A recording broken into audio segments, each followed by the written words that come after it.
हाँ, तो नमस्कार प्यारे साथियों, कैसे हो आप सब? उम्मीद करता हूँ आप सब अच्छे होंगे और आपकी पढ़ाई भी अच्छे से चल रही होगी। तो दोस्तों, आज का ये वीडियो हमारा बहुत ही ख़ास होने वाला है, क्योंकि दोस्तों आज मैं बात करने वाला हूँ, जिस टॉपिक पे बात करने वाला हूँ, वो आपके लिए बहुत ही इम्पोर्टेंट होने वाला है। क्योंकि दोस्तों, आपको पता होगा कि जो स्कोरिंग सब्जेक्ट है ना, हिंदी और संस्कृत है। ज़्यादातर देखा जाए तो हिंदी और संस्कृत जो है, ये दोनों स्कोरिंग सब्जेक्ट है, ठीक है ना? हम बात करने वाले हैं जो हिंदी है ना प्लस जो संस्कृत है, ये दोनों क्या है दोस्तों, बहुत स्कोरिंग सब्जेक्ट है। क्या है? स्कोरिंग सब्जेक्ट है। लेकिन दोस्तों आज हम बात करने वाले हैं आपको केवल हिंदी के बारे में। क्या बात करने वाले हैं दोस्तों? संस्कृत की बात नहीं करेंगे, हम बात करेंगे बस हिंदी के बारे में। जो हिंदी है उसमें आप कैसे 95 प्लस स्कोर कर सकते हैं, क्योंकि ये जो सब्जेक्ट है ना स्कोरिंग सब्जेक्ट है, ठीक ना? तो हम आपको आज बात बताने वाले हैं कि हिंदी का जो भी सिलेबस है, हिंदी व्याकरण का खासकर, क्योंकि बुक तो आप लोग पढ़ लेंगे, हमको पता है बुक में कोई खास नहीं होता, लेकिन ज़्यादातर दिक्कत होता है हिंदी व्याकरण जो होता है ना, उसमें दिक्कत होता है। तो मैं आपको आज इस वीडियो में सिलेबस बताने वाला हूँ, हिंदी व्याकरण का सिलेबस बताने वाला हूँ, ठीक ना? और उस सिलेबस जो भी मैं बताऊंगा, सभी सिलेबस मैं आपको पढ़ाऊंगा बारी बारी से करके, एक एक वीडियो में सब जितना टॉपिक बताऊंगा सबके बारे में मैं आपको पढ़ाऊंगा भी, ठीक ना? लेकिन अभी बस हम इस वीडियो में जानते हैं कि उसका सिलेबस क्या है। हिंदी में से जो जिस जिस टॉपिक से क्वेश्चन पूछे जाते हैं मैं सब टॉपिक आपको बताने वाला हूँ। तो कॉपी कलम ले लीजिए और इसको नोट कर लीजिए, क्योंकि ये बहुत ही इंपॉर्टेंट होने वाला है, ठीक ना? कहीं ना कहीं ये बहुत ही इंपॉर्टेंट होने वाला है, ठीक ना? तो दोस्तों हम आपको बता दें, हिंदी में से दो एक तो बुक से आता है और एक ग्रामर से आता है। एक जो होता है आपका बुक होता है और एक जो होता है आपका होता है ग्रामर, हिंदी ग्रामर होता है। क्या होता है? हिंदी ग्रामर होता है, ठीक है ना? तो दोस्तों हम आपको बता दें कि अगर आप देखते हैं कि बुक में से कितना क्वेश्चन आता है, तो अगर हम बात करते हैं बुक में से भी 50 नंबर का और इसमें से भी 50 नंबर का। कभी कभी होता क्या है, देखिए दोस्तों, हम देखने के बाद प्रीवियस ईयर्स का जो क्वेश्चन है वो देखने के बाद हमें पता चला है कि जो हिंदी ग्रामर है कभी कभी ना 50 से 60 नंबर का भी ग्रामर में से पूछ लेता है, बुक से कम कर देगा और ग्रामर में बढ़ा देता है। तो हम मान के चलेंगे कि 50 से 60 नंबर का ग्रामर, हिंदी ग्रामर जो है 50 से 60 नंबर का इसमें से क्वेश्चन आपको पूछता है, ठीक है? तो हम अभी बात करने वाले हैं, बुक तो आप लोग पढ़ लीजिएगा, बुक कोई बड़ा बात नहीं है, ठीक है ना? तो हम अभी बुक के बारे में बात नहीं करेंगे, हम केवल बात करेंगे कि हिंदी ग्रामर में जो जो टॉपिक आता है, जिस जिस टॉपिक से क्वेश्चन पूछा जाता है, वो सभी टॉपिक मैं आपको बताने वाला हूँ। और दोस्तों 50-60 नंबर का केवल आपको ग्रामर से पूछा जाता है क्वेश्चन, ठीक है ना? इसीलिए ये कहीं ना कहीं इंपॉर्टेंट हो जाता है, ठीक है? चलिए हम बात कर लेते हैं। तो अगर देखा जाए तो सबसे पहले हिंदी व्याकरण से जो सबसे पहले क्वेश्चन पूछा था, मैं छोटा से लेकर बड़ा जो भी टॉपिक है सब बताऊंगा, ठीक है ना? तो सबसे पहले हम बात कर लेते हैं दोस्तों, वो होता है वर्ण। क्या होता है? वर्ण। वर्ण से क्वेश्चन पूछे जाते हैं, ठीक ना? दूसरा जो होता है वो होता है हमारा शब्द। क्या होता है? दूसरा जो होता है हमारा शब्द। पहला तो हमारा हो गया वर्ण हो गया, दूसरा जो हो गया शब्द हो गया, ठीक ना? और तीसरा जो होता है दोस्तों वो होता है पुरुष। क्या होता है? पुरुष हो गया, ठीक ना? चौथा जो हो गया पुरुष से, वर्ण से क्वेश्चन सबसे छोटा जो होता है वर्ण होता है, ठीक ना? तो वर्ण से हम शुरू किए हैं, उसके बाद शब्द से भी पूछता है क्वेश्चन, पुरुष से भी पूछता है, उसके बाद से आपका आता है वचन, ठीक ना? वचन के बाद आपका आ जाता है यहाँ पर संज्ञा, ठीक ना? संज्ञा, ठीक ना? संज्ञा के बाद आपका आ जाता है 6 नंबर पे, वो आ जाता है आपका सर्वनाम। संज्ञा, सर्वनाम, फिर आता है आपका विशेषण। क्या आता है दोस्तों? विशेषण, ठीक ना? विशेषण आ जाता है। और बताइए आप लोग दोस्तों, ये जो भी मैं टॉपिक बता रहा हूँ ना, ये सभी टॉपिक आपको नोट कर लेना है और बारी बारी से मैं सभी टॉपिक को इस चैनल पर पढ़ाऊँगा। तो आप लोग इस चैनल से जुड़ने के लिए इस चैनल को सबसे पहले सब्सक्राइब कर लीजिए और अपने दोस्तों के पास शेयर भी कर दीजिए। और दोस्तों एक चीज़ मैं आपसे पूछता हूँ, आप हमें कमेंट में ये चीज़ ज़रूर बताइएगा कि आप जो भी मैं बता रहा हूँ उसमें से कौन कौन टॉपिक आपको पढ़ना है, वो आप हमें कमेंट करके बताइएगा, ठीक है ना? वो मैं टॉपिक आपको ज़रूर पढ़ाऊँगा। जो भी टॉपिक आपको डिफ़िकल्ट लगे बताइएगा, मैं पढ़ाऊँगा। वैसे तो मैं सब पढ़ाऊँगा, लेकिन कहिएगा जो जैसे वैसे मैं आपको बता दूँगा, ठीक है ना? चलिए, विशेषण के बाद अब आपका आ जाता है क्रिया। 8 नंबर पे आता है आपका क्रिया, ठीक ना? 9 नंबर पे आपका आता है क्रिया के बाद दोस्तों आपका आ जाता है संधि। 9 नंबर पे आपका आता है संधि। 10 नंबर पर बात करें दोस्तों तो वो आता है आपका संधि के बाद आपका काल आ जाता है। क्या? काल आता है, ठीक ना? काल के बाद आपका 11 नंबर पे आप प्रत्यय आता है। प्रत्यय से भी क्वेश्चन पूछा जाता है। 12 नंबर पे आपका उपसर्ग से भी क्वेश्चन पूछे जाते हैं, ठीक ना, इससे भी क्वेश्चन पूछे जाते हैं, ठीक ना।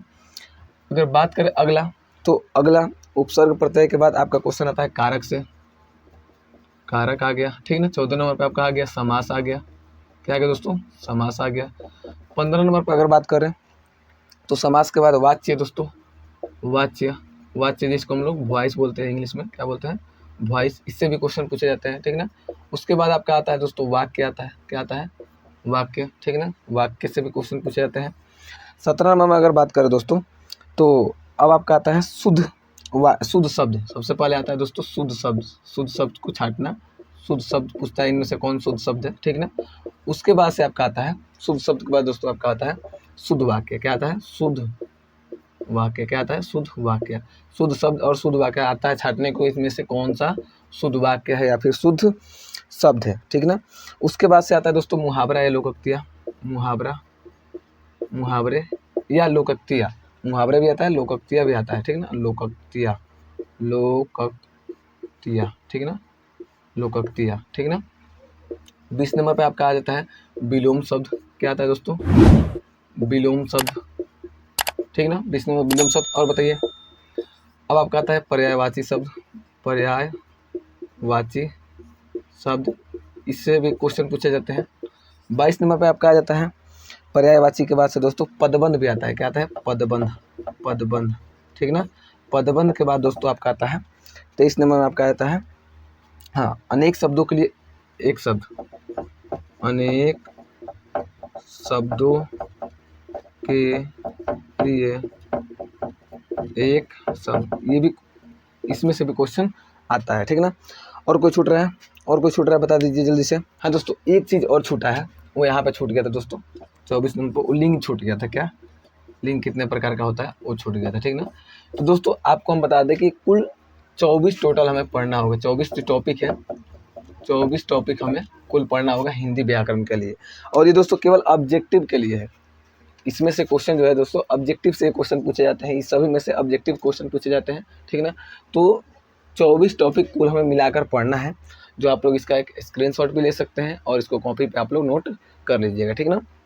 तो ये तो रहा दोस्तों ऑब्जेक्टिव में इन सभी टॉपिक से क्वेश्चन पूछे जाते हैं, ठीक ना। अब बारी बारी इसमें सब पढ़ाऊंगा आपको, ठीक है ना, इसका चिंता आप लोग मत कीजिएगा, ठीक ना। तो टोटल हमें कितना 24 टॉपिक टोटल हमें पढ़ना है, ठीक ना। अब दोस्तों एक चीज़ मैं आपको बता देता हूँ, ये तो हो गया ऑब्जेक्टिव से, क्या हो गया, ऑब्जेक्टिव में टोटल हमें ये हो गया दोस्तों ऑब्जेक्टिव में कुल हमें 24 टॉपिक पढ़ने होते हैं, ठीक ना। अब दोस्तों जो आता है सब्जेक्टिव में आता है, सब्जेक्टिव में इसमें पूछा जाता है सब्जेक्टिव, ग्रामर से सब्जेक्टिव क्वेश्चन किस प्रकार के आते हैं वो भी हम जरा देख लेते हैं।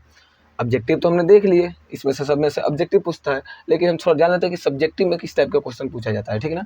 तो सबसे पहले सब्जेक्टिव में आता है दोस्तों, वो आता है अपठित गद्यांश, क्या आता है, अपठित गद्यांश। अपठित गद्यांश का मतलब है दोस्तों जो गद्यांश आपने पहले नहीं पढ़ा है वो गद्यांश दे देगा, उसमें से पढ़ के आपको आंसर देना होता है, ठीक है ना। तो ये दोस्तों आता है आपका लगभग 20 नंबर का, लगभग 20 नंबर का अपठित गद्यांश आपको आता है, ठीक ना, 2 गद्यांश दे देता है, ठीक ना। और 2 नंबर पे आपका आता है, 2 नंबर पे आपका आता है निबंध, आपने बचपन में लेख लिखा होगा ना निबंध, जो कि ये भी लगभग 10 नंबर का आपको पूछता है।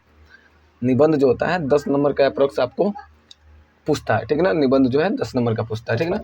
तीसरा नंबर पे आपका आता है, तीसरा नंबर पे होता है आपका क्या, पत्र लेखन, पत्र लेखन, क्या आता है दोस्तों, पत्र लेखन, जो कि कितना नंबर का आता है, 5 नंबर का लगभग पत्र लेखन भी आता है।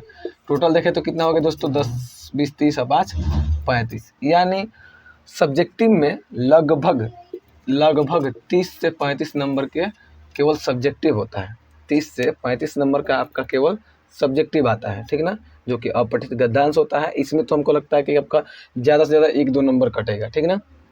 अगर हम मान के चलते हैं अभी इसमें डबल का जो मतलब क्वेश्चन डबल पूछता है ना, तो ग्रामर से देखें तो टोटल कितना आता है, अगर आप मान लीजिए बुक और ग्रामर दोनों का मिला के ऑब्जेक्टिव में अगर आप 50 है, 40 भी उसमें से अगर आप सही करते हैं, कितना 40 भी अगर आप उसमें से सही कर लेते हैं, मैं सब्जेक्टिव की बात नहीं कर रहा, केवल ऑब्जेक्टिव का बात कर रहा हूँ, अगर आप केवल 40 सही कर लेते हैं और सब्जेक्टिव में बुक अगर नहीं पढ़े, बुक में आपको सब्जेक्टिव क्वेश्चन नहीं आता है, तो भी आप इसमें से मान लीजिए 1-2 नंबर कटेगा, निबंध लिखने में कोई दिक्कत नहीं होगा, ये भी कोई दिक्कत नहीं होगा। मान के चलते हैं हम कि 5 नंबर कट गया, चलिए 5 नंबर कट गया, तो भी आपका 30 नंबर इसमें केवल ऑब्जेक्टिव का बात करें दोस्तों, ये सब्जेक्टिव जो है व्याकरण की बात कर रहे हैं, ठीक ना। तो 70 नंबर का केवल आपका व्याकरण पढ़ के, केवल आप हिंदी व्याकरण पढ़ के 70 नंबर ला सकते हैं। अगर आप बुक पढ़े होंगे तो ये तो 95 प्लस आपका आना ही है हर हाल में। अगर आप थोड़ा सा बुक भी पढ़ लेते हैं तो उसमें का भी ऑब्जेक्टिव आपको क्लियर हो जाएगा, तो आपका 95 प्लस स्कोर आएगा ही आएगा, ठीक ना। कितने लोग चाहते हैं कि हमारा 95 प्लस आए, आप हमें कमेंट में ज़रूर बताइएगा, ठीक है ना। और ये दोस्तों अगर कोई इसमें टॉपिक छूटा है तो आप हमें कमेंट में बता सकते हैं, ठीक है ना। और अभी से तैयारी में लग जाइए, बारी बारी से सब टॉपिक हम पढ़ाएंगे इस चैनल पर, ठीक ना। बाकी ये हमारा प्रयास आपको कैसा लगा आप हमें कमेंट में ज़रूर बताइएगा। वीडियो पसंद है वीडियो को लाइक करके अपने दोस्तों के साथ ज़्यादा से ज़्यादा शेयर कर दीजिए, और हमारे चैनल से जुड़ने के लिए हमारे चैनल को सब्सक्राइब कर दीजिए। मिलते हैं इसके नेक्स्ट वीडियो में, तब तक के लिए जय हिंद।